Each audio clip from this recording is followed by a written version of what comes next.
Hello and welcome on, or welcome back to the Dads in Business podcast video series. My name is Rob Taylor from Dads in Business, where we aim to have conversations and hold spaces for busy working dads and dads who have their own business to help them bring the best of themselves to work and to home. And to do that, we have conversations like this with experts in the field of personal development, business and coaching.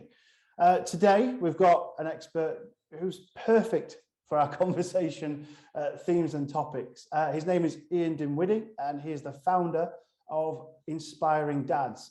Ian, good early evening to you at time of recording. Tell us about Inspiring Dads and please introduce yourself. Thanks, Rob. Thank you very much for having me on. It's a great pleasure to catch up and have a little chat about this. I think it's a really important conversation about talking about pressures that dads face, some of the challenges that perhaps aren't that well understood. We spend a lot of time, certainly around around the parental transition, really, and new parents, talking about the experience for mums, and rightly so in many ways.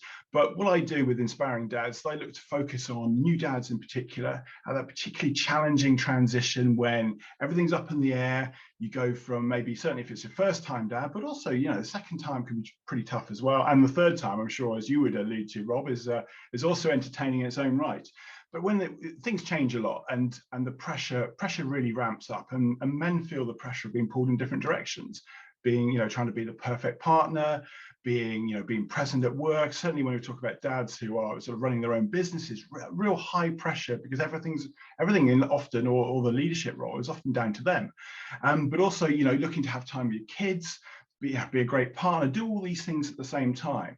And so, my business, Inspiring Dads, is looking to help dads to understand how to be a great dad without sacrificing that great career. Brilliant. And it's, I think it's something that I'm certainly seeing from my work that I'm developing more from the Dads in Business side, that this is a space that's becoming more, I think, okay to talk about. What was it, Ian, that sort of got you into this in the first place? What you mentioned about challenges that new dads face that aren't understood. What are those to you? What were your experiences around that? It'd be good to know more about the motivation of creating Inspiring Dads. Yeah, I think it goes back to when I first became a dad myself, Rob, and that was 12 years ago.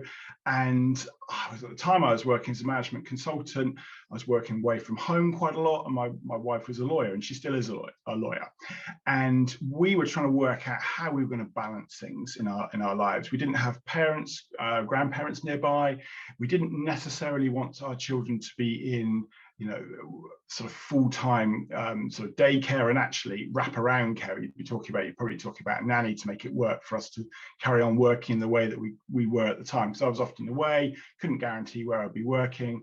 Lisa was working long hours, not necessarily in first thing in the morning, but it's still not a surprise if she comes home at sort of 10:30 at night, sort of thing. So the pattern wasn't really conducive to two of us being full-time into that kind of working pattern. Not if we wanted to kind of focus on the kids and be around for them. And so the decision that we sort of made as a couple was that one of us would sort of always be there. And from pretty pragmatic foundations around income and potential to earn, then we decided that Lisa would be the one who would stay full time, and then I would work around that. I'd work around what the kids' needs would be. And so I went to 4 days a week initially with my business. I was working for a management consultancy firm called Change Management Group. They were brilliant about it. I flexed that fifth day, that day off, I flexed around the sort of needs of the project at the time. And then I stopped work altogether. So I spent 9 months as a full-time stay-at-home dad. And then I kind of dipped back into consultancy work, doing it 2 days a week on the 2 days that Freya was in nursery. And I think from those early beginnings, I realized how challenging it was, particularly from a sense of identity, but also being a man in what was largely a woman's world, of going to kids' activities during the week. And for some men, they really, really struggle. Men that I met within dads groups and that I went to really struggle with that. And they've struggled with their role and their position. And whereas I was quite comfortable with that sort of female dominated environment, other men weren't. But I remember people, someone would say, well, what do you do? That kind of classic conversation. It's like, I'm a management consultant. And it's like, And then it's like, well, I'm really not a management consultant at the moment. I'm being a dad, and that was important. It wasn't until later on when Lisa was being coached through work, and she was on a women's leadership development course, and she was receiving coaching, and I hadn't really experienced coaching before. And she said, this coaching stuff seems like a lot like the sort of things you really enjoy from consultancy, sort of helping people come to their own solutions, having a space to talk about, how, what good looked like, that kind of idea. I said, maybe there's something in here. Maybe it's something you could do and fit around with the kids. And, it's easy to be quite blasé when the kids are little, and you can get nursery from maybe 8 till 6 or something like that, maybe even longer hours. But school hours kick in, as you'll know, Rob, and then it's just like school finishes like 3 o'clock. It's like, oh, well, what can you do in that amount of time? It's a real challenge, I think, for parents everywhere. And so I kind of stumbled into coaching, and I realized that the type of coaching clients that I really enjoyed working with were men who were initially in a similar situation, maybe a little bit, I say less experienced, in a sense that I don't ever consider myself an experienced dad. I've kind of worked out a few things, but I don't think you ever experience in a kind of philosophical way. You kind of make it up as you go along and realize that most of the time it's fine. Fudge it very well. I'm no guru, certainly. I'm on parenting, as my kids will tell you. But I kind of worked out that there was an opportunity to support men who didn't necessarily have anywhere to turn to and talk about these things, and to say, actually, there are pressures. And I then, as the business developed, I realized that the big opportunity, certainly from a corporate standpoint, was to support men when they became parents, in the same way that a lot of big businesses support mums with parental transition coaching. They maybe have a coaching session before they go away for maternity leave, during, after, that sort of thing. As more and more businesses offer extended parental leave, and they start to understand you can't just focus on women within the workplace and mums in the workplace if you're going to drive some of the bigger challenges around gender equality.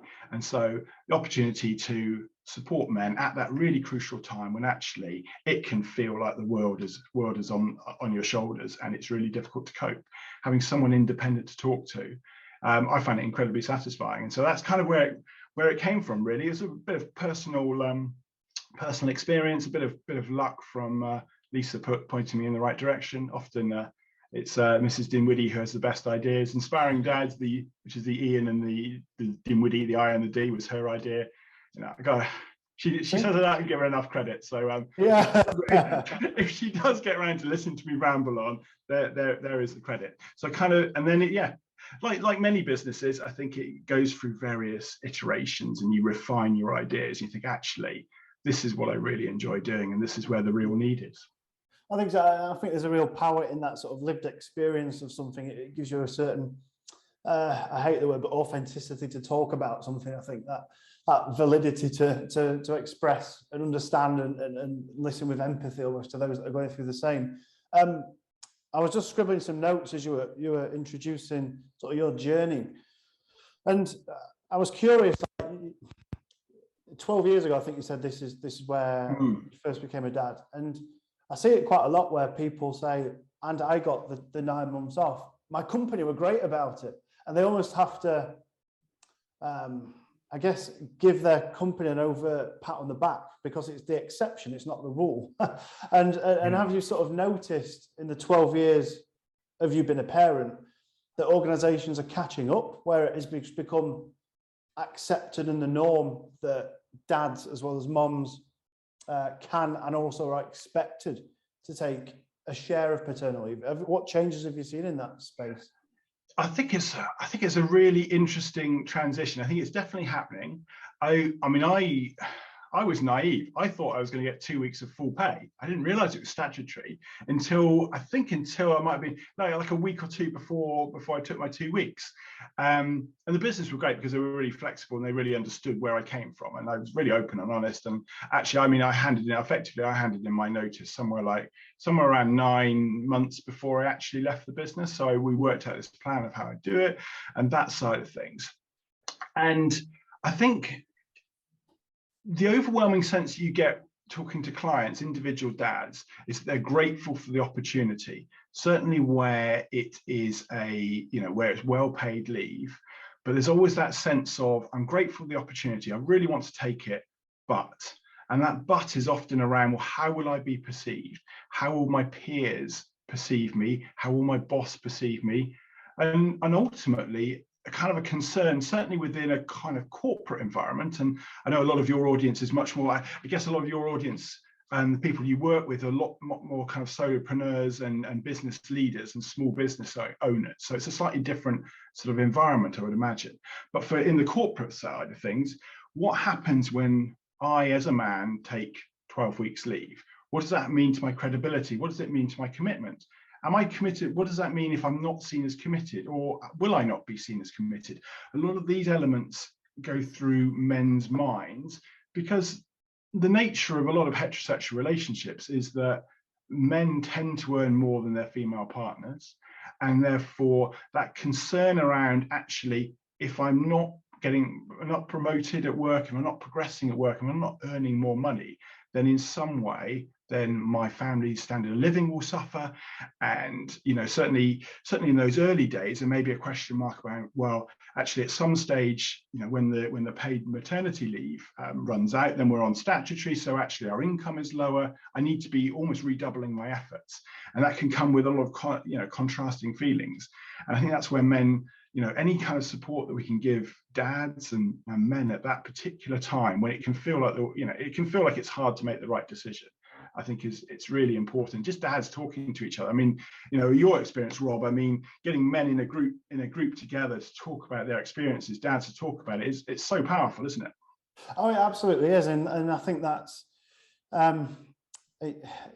it's how Dads in Business ultimately started, is me just sort of saying, what on earth is, what's happened? My life just turned upside down.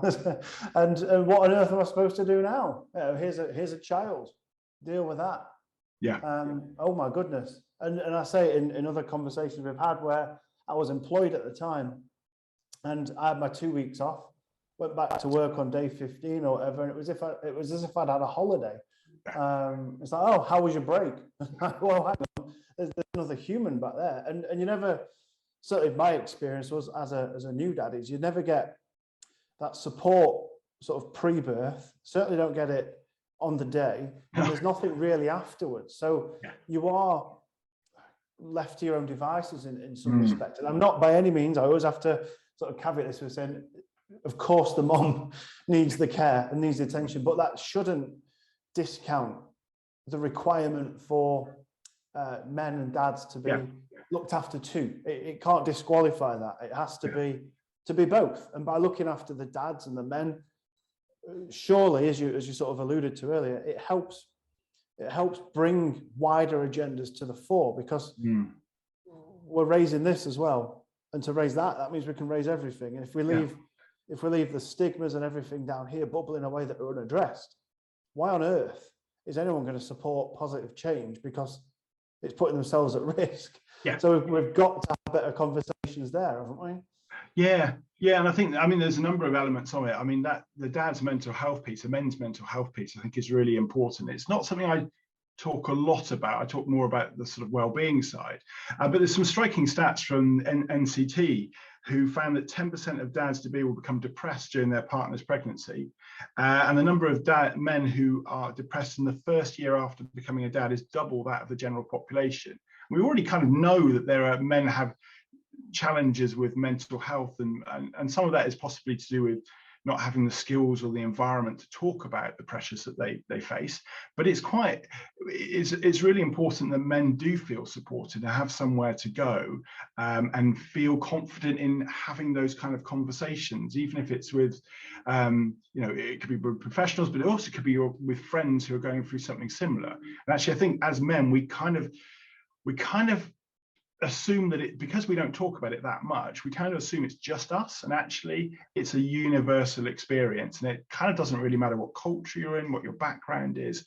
Then it's tough to become a parent, full stop. But I think the mechanisms and the support for women are much better developed. Things are moving in the right direction. I think it's, there are some positive stories, But also, you know, it's key for, it's also, we know that in heterosexual relationships, and it's key for women's mental health, the more time that dads can take off within those first few months, it's really good for mum's mental health. And then ultimately there are like we sort of mentioned earlier, and as you alluded to, Rob, there are bigger agendas around gender equality, certainly, which ultimately is, you know, in many businesses is a more pressing challenge than looking after new dads, which is why I kind of promote this idea that it's a lever. By pulling that lever to support dads, great for dads, great for relationships, great for mum's mental health as well, but also it's a lever for changing how we see the role of men and women within the workforce more generally. And do you find, because it is a smaller issue by perception of organisations, do you find those conversations are harder to get over the line in terms of workplaces that you work with engaging or not engaging with you, your services, and the conversation, because it's, for want of a better word, it's not the cool one to focus on? It's a fascinating challenge. It's one I'm obviously really up for, is this idea. And I do a free webinar, which I've started doing. I've got the second one next week, actually. I don't know when this goes out, but the second one's running next week. And it's called why supporting new dads at work is the route to gender equality. So I get people together to kind of learn about, actually, these are some of the pressures that men face within the workforce. These are perhaps hidden pressures. And these are some of the reasons why it really matters, and why by supporting dads, it's a lever for these other aspects. I certainly see, I did some work with a friend of mine, a collaborator of mine called Frances 𝐂𝐎𝐓, and she's the maternity coach, and she got me involved in some pieces of work where initially she was pitching for maternity coaching, and then the business, it was the NHS at the time, NHS GPs in London, they said, well, do you do stuff with dads? And so she got me involved, and so sometimes we do stuff together. We do parallel kind of group coaching programs, where she does a men's one, I do a women's one, we do a workshop together, that side of things. But it's still definitely more common that she will go in on her own. So what you tend to find with a business is that if they haven't got any parental coaching at all, then they'll always start, they won't start with dads, they'll start with mums, which is, you know, as you quite rightly say, that's a more pressing challenge. That's the kind of easier one to sell. But I think we miss a trick when we see when we set up initiatives that only focus on mums, because then ultimately we see childcare, child raising as a issue for mums, and we start to see some of these challenges that organisations like Pregnant and Screwed see, which is that we don't necessarily employ women within the workforce of childbearing age because we're concerned that they might take leave. But actually, the more men that take leave, the less you can discriminate against women in the same setting. It's an interesting perspective. I like when you said we almost entrench stigma and gender roles, because the parenting thing is all for moms. It's not for dads. This isn't for you because you're a man. So therefore it's not for you. Get back to work, get back to your job. That's quite an interesting perspective, isn't it? I think some of the research that we, early days, the Fatherhood Institute carried out, that I was sort of digging into to try and sort of, I guess, validate my own assumptions around starting the Dads in Business project anyway.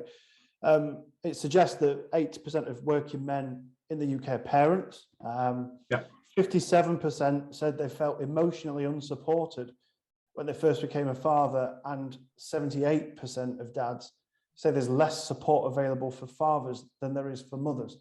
So that probably marries up with the research. I'm amazed it wasn't higher. I'm amazed it wasn't like 99% of men thought there was more support, because there is. I mean, that's just how it is. I mean, one of your guests that you had on recently, the excellent Michael Ray, who I'm a big fan of. I mean, he talks about this idea of enabling, encouraging, and expecting dads, and those kind of 3 E's. And I wish I thought of something quite so catchy, but I haven't. So we'll borrow Michael's for the purpose. But it is about enabling dads to kind of, because actually generationally, I think we're seeing a shift in what being a great dad looks like.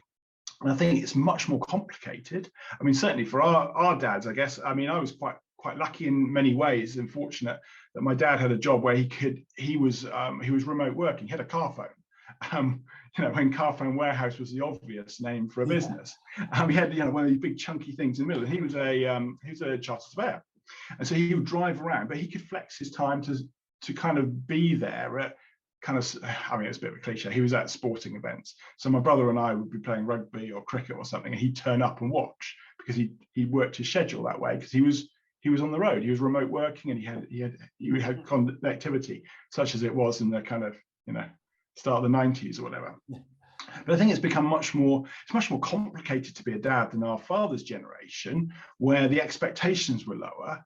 But men really, if anything, the pandemic's shown us is that men really do want to be involved, and where they've traditionally been out of the home and maybe office based or away, some of the enforced remote home working has actually really helped men to understand that.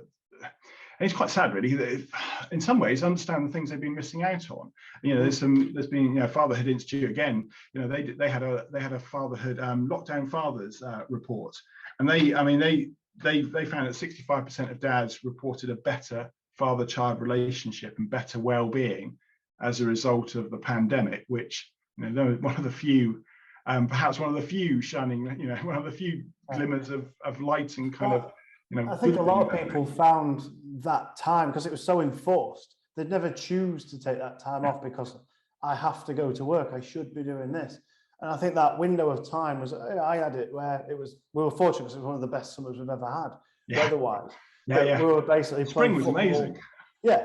I mean, for those that are fortunate to have a garden, obviously it's different for those who are locked up in a flat. I'm sure those experiences are wholly different, but I can only speak from my own experiences where it was a fun time. I bonded with the kids, played football with the kids, had a beer in the afternoon. It was good. But so many people that we see and speak to, as soon as the sort of traps went up, if you like, they were straight back to old habits.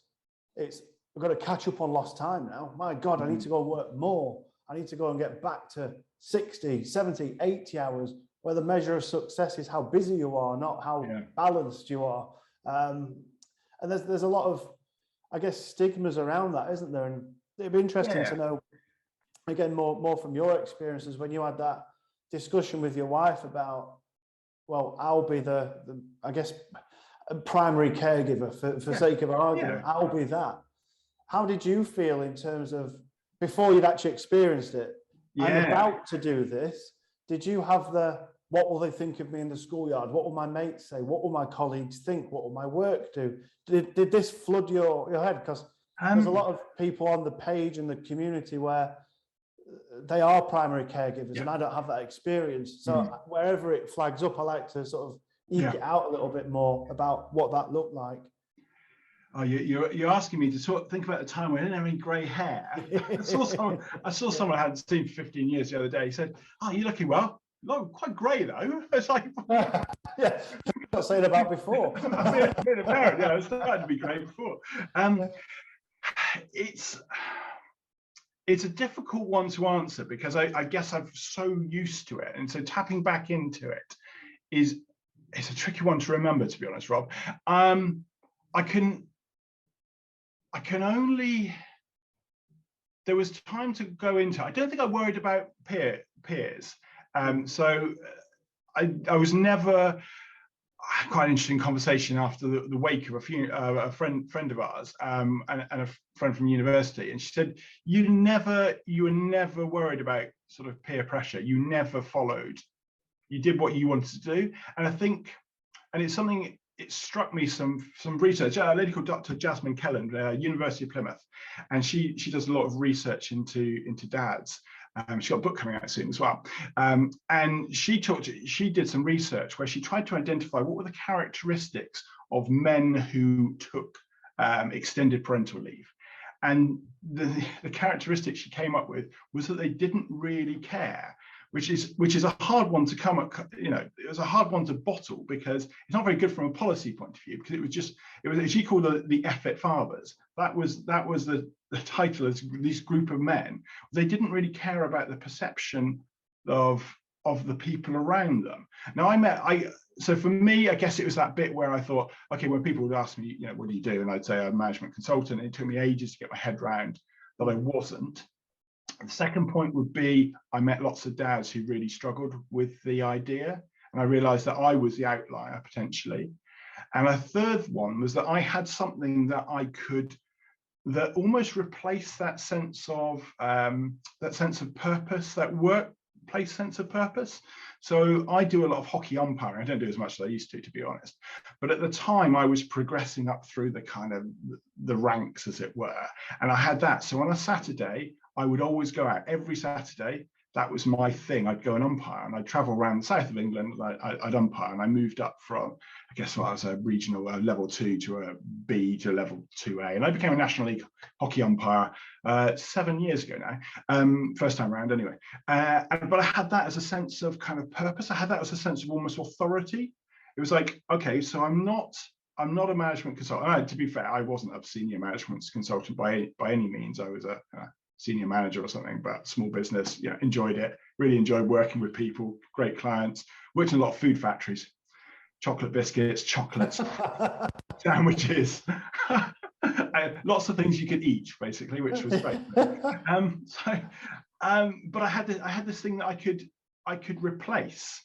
So I had this sort of dad identity that was growing, but I also had actually, you know, I step out onto the pitch on a Saturday and I am someone. If that makes any sense. I had a sense of meaning to it. I think what's flagging up to me there immediately is so many dads have work as their identity. Work is my purpose. My business or my employment or my career is my purpose. How many times have you spoke to dads or expectant dads where they used to have a hobby, they used to enjoy doing something, I used to do this? Yeah. But it goes, because the first thing we drop is our sense of self. And therefore we channel down and double down on work because that's what I'm good at and that's what I do. And then I have to try and learn how to be a dad at home as well and balance that. I cannot focus on me because that's what has to go to make time for everything else, right? I guess it sounds like you're not fortunate, I guess, well controlled. I mean, fortunate that Lisa understood how important that sense was to me. Certainly, I've seen relationships where the wife is the higher earner, but it's the man who stays at full time because he won't step back. There's a variety of reasons why men can't or won't sort of change their working pattern. I think that's a kind of, you know, we haven't got time to really go into the ins and outs necessarily of that side of things, but it's that expectation. It's that kind of it's that sort of binary nature around gender, that a man is a breadwinner and a woman is a carer. And actually for a lot of relationships it's much more nuanced than that. And certainly I think we're going stack crazy. So Office of National Statistics, and I haven't even got this. I got my piece of paper there. We've got pieces of paper here, Rob and I. And it's not even on my piece of paper. Office of National Statistics in 2019 found that 78% of women with dependent children, I think that's the right number, is around about 78%, maybe it's 78.3, who knows. 78% of women with dependent children were in work of some form or other. And so dual income couples are really, really common.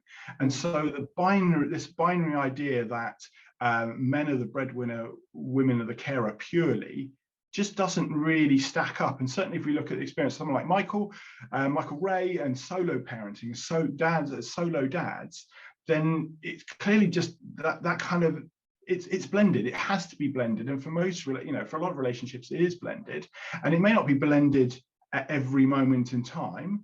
It may be that it's you know, one of you is earning and one of you is caring, and then those roles switch, or those roles kind of balance in different ways. It changes over time to a certain degree, but it's much more nuanced than I think than traditionally it has been. And also, but it's about, a lot of it comes down to communication within relationships. So Lisa and I talked a lot about it back, you know, 12, 13 years ago, about how we were going to do it and getting comfortable about what that looked like. And we had a handover. And then, yeah, and then when Freya and I were together in the early days, I just shot a lot of video. I was just clearly quite bored because she has loads of home videos. My son doesn't, because there were 2 of them by then. So the first one gets, and you'll know this, well, the first one gets all the video, third one, I mean, you're lucky if the third one's in you know, got any kind of barely any picture. Like, what do I not have this picture? You've got this picture of, you know, my brothers. Yeah. Again, I think you're right. It's a wider debate, way outside of what we'll have the time for here. But I think think about how the world's changed as well. You know, when my mum and dad grew up, they probably bought their first house for what, £6,000, which I guess in relation to income was wholly affordable, where one person could go to work and one person could stay at home. Nothing to do with ambition or desire to go to work. It was that cool, nice one. We can manage comfortably from one income. Now it's wholly different, isn't it? Where to live on a one income household, that one income's got to be quite substantial. You're down south, up north. There are still pressures up north. I've been up north. There were some very nice bits of up north.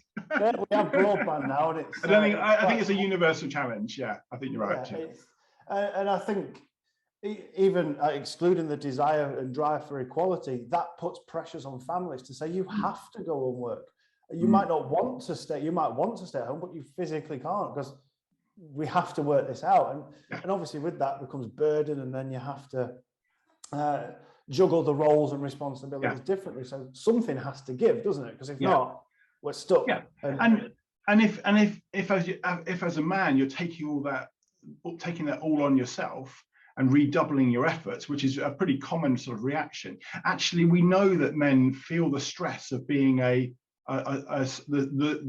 solo breadwinner.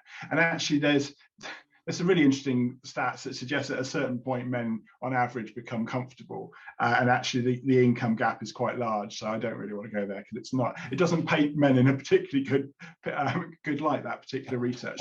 But that can be for a different conversation. It is. It's like, oh, I won't talk about that. But actually there's stress that comes with being a solo breadwinner. And actually if you can design a way of working and a way of caring that enables you both to thrive and for both you achieve your objectives both at home and, you know, within the workplace, then that's got to be a healthy way of doing things. And actually it comes back, as with so much of, you know, any kind of sort of personal coaching sort of intervention and conversation, it comes back to being open and honest about what you want as an individual, as a dad, and having those conversations with your partner and designing something that works for you. Because that's where you get longevity of relationship, where you're both happy with, you know, ultimately there will be compromises, for you're both making compromises probably. But if you can get comfortable with what they are and what it looks like, you're much more likely to have a solid and sound relationship and remove some of that stress and maybe that sense that actually, you know, sense of regret if you're doing something that's not, you know, not something you really want to do. And I think that works for both parties within a relationship. I think so. There's a line like with lifestyle by design, and I think it's wholly within our power and influence, if we choose to build a life that is our family unit, isn't it? And I'm guilty of saying I want that, but not necessarily doing the most to go and make it happen. I'm not the solo breadwinner, but the majority breadwinner. And you know, you're right. You have to double down efforts. We're moving house. Oh God, that's going to be expensive. Let's work harder, because that's what you have to do. But it doesn't equate to that. It doesn't correlate to work harder. Here's the output of money. It's just there's a threshold where it no longer really works, I guess. That's the And I think, and it is difficult. And I think one of the things that, in my experience, that men don't necessarily consider is actually the kind of challenge that you can build up within a relationship with your children if you aren't around, and if you lose connection with your children. You don't learn those skills about how to look after them on your own. You don't learn those connections. I mean, I put something on LinkedIn today, which was a conversation from a couple of weeks ago with a client, and he talked about how he and his wife, they were great as a couple, but as parents, they really weren't. It really wasn't working for him. He said, I feel like I'm the extra child.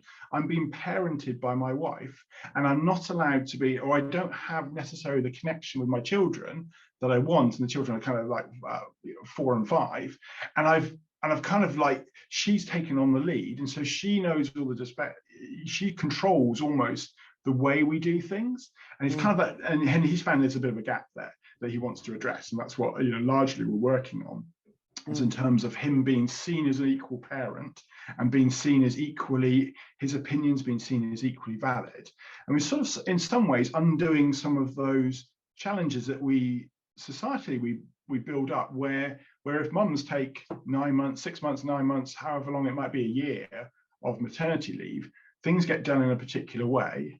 And then you get this sense of actually husband does it wrong, and therefore we won't ask him to do it again. This kind of narrative builds up, and it doesn't need to be. The more opportunity that men have to look after their children on their own, the more you kind of negotiate how things are done. I think that's one of the, I think it's one of the real powerful things about working with dads when they first become parents, and also when they become parents again, because actually every time is a kind of opportunity. I guess I've only done it twice, but each time is an opportunity to kind of reflect back and say, actually, are we doing this in the way that we want to? Is there something I want to change? Is it working for me? What kind of conversations do I need to have? And if you can get that right and can start to work out, actually, what is my ideal working week? How do I use my time? If you can be proactive about that, then it avoids, ultimately, if we're being kind of morbid about relationships, it avoids dads not having access to their children, because if you haven't got the skills to look after your children and your relationship breaks down, then ultimately it's too late. But ultimately you get to a point where you may not have as much access as you want, and the kids may not respect you in the same way, because you just haven't built those skills that, and those connections that you would have wanted to. And having that regret is not somewhere, I wouldn't want anyone to be in that position. No, I think it's it's heartening to hear that some of the conversations you have are dads that have identified that they've got room for improvement. I think sometimes we continue to brush things under the carpet. It's always oh, man up, just get on with it, go to work harder. Are you busy? What do you do for a job? Oh, where's the wife? Oh, you're babysitting. Oh God, terrible. But it's helping out at home. I pulled up a I felt a bit bad. I pulled up a female coach on LinkedIn who used the word husbands helping at home. I said, she banned the word helping. He's not helping you, he's sharing. It should be. And this is the thing, it crops up from the other way, doesn't it? So there are still stigmas at play. And some of the research more stats, Ian, some of the research that we did as part of our work with a corporate on a load of their employees, we did some research and polling around it. 79% of them felt that there still exists a stereotypical perception of what a dad should do and what a dad should be. And I guess to couple with that, and I'd love to get your insight around what your experience is from corporations. 44% of dads think that having young kids at home is a weakness for their position at work. I remember that. It was. How does that play out for you? It was intriguing. A week.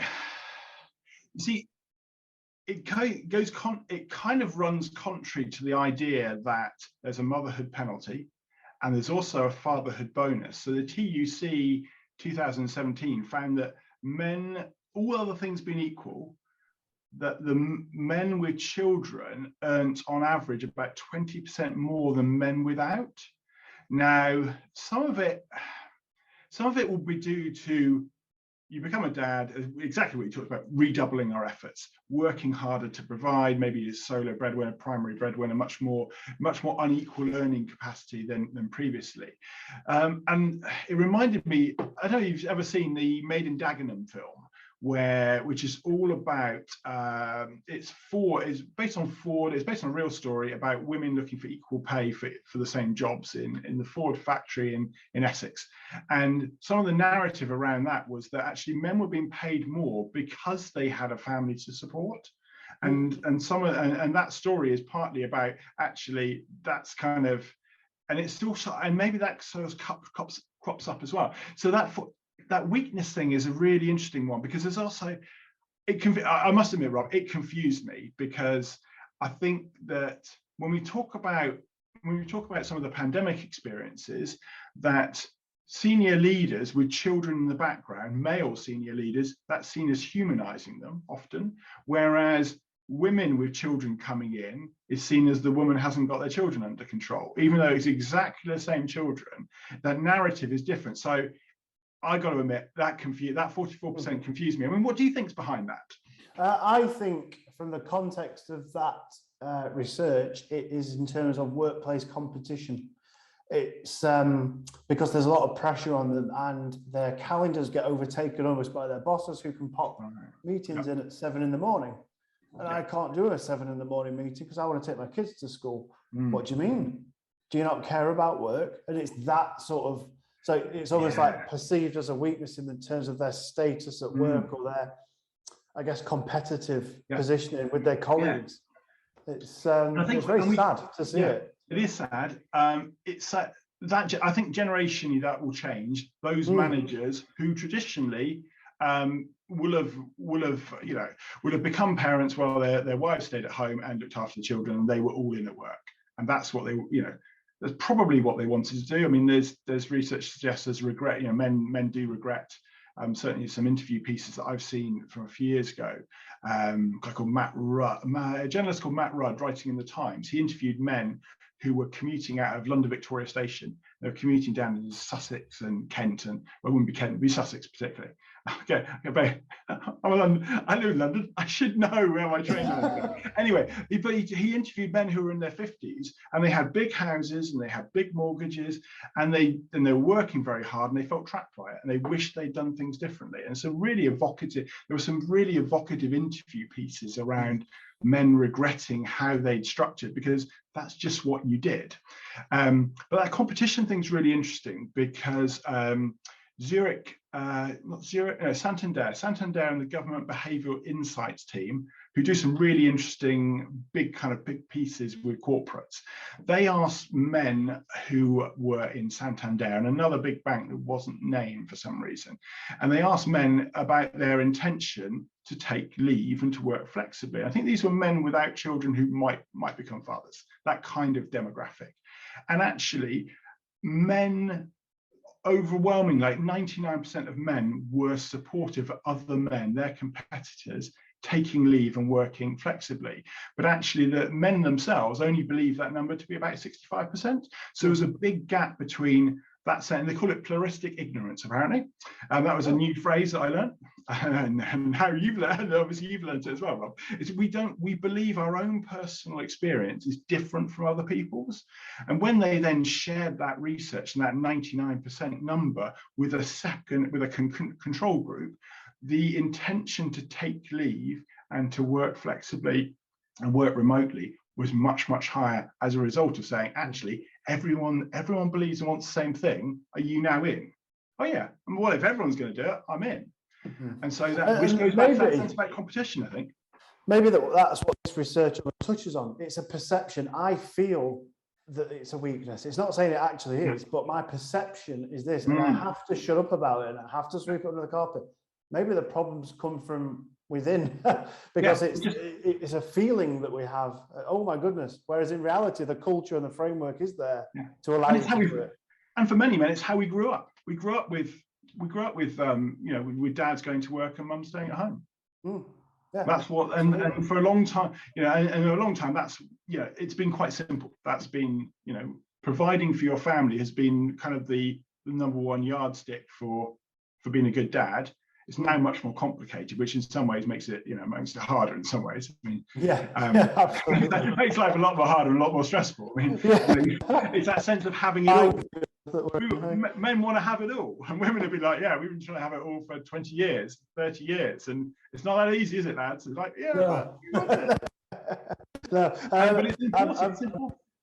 I'm slightly conscious of time, so what I'd like to do is try and get, I guess, some tips from you around the research and the work that you're doing with corporates and with dads, I guess if there's organizations watching in terms of leadership or management or HR that could feed this back to an organization, what can companies look to do to improve in terms of creating a workspace culture that supports new dads? And maybe a couple of bits around what expectant or new dads can do to, I guess, check in with themselves to make sure that they are looking after themselves to allow them to be a great dad and great at work. So sort of a couple of tips around each would be great to round us off. Yeah, I think on the corporate side, it's to look at your policies first and foremost. It's to look at, okay, how are we treating mums? How are we treating dads? I see businesses getting in a huge model when they've got adoptive leave, they've got they've got surrogacy leave, they've got they're trying to work out primary in single sex relationships, they're trying to work out primary parent, secondary parent, all this kind of thing. Actually, if you've got the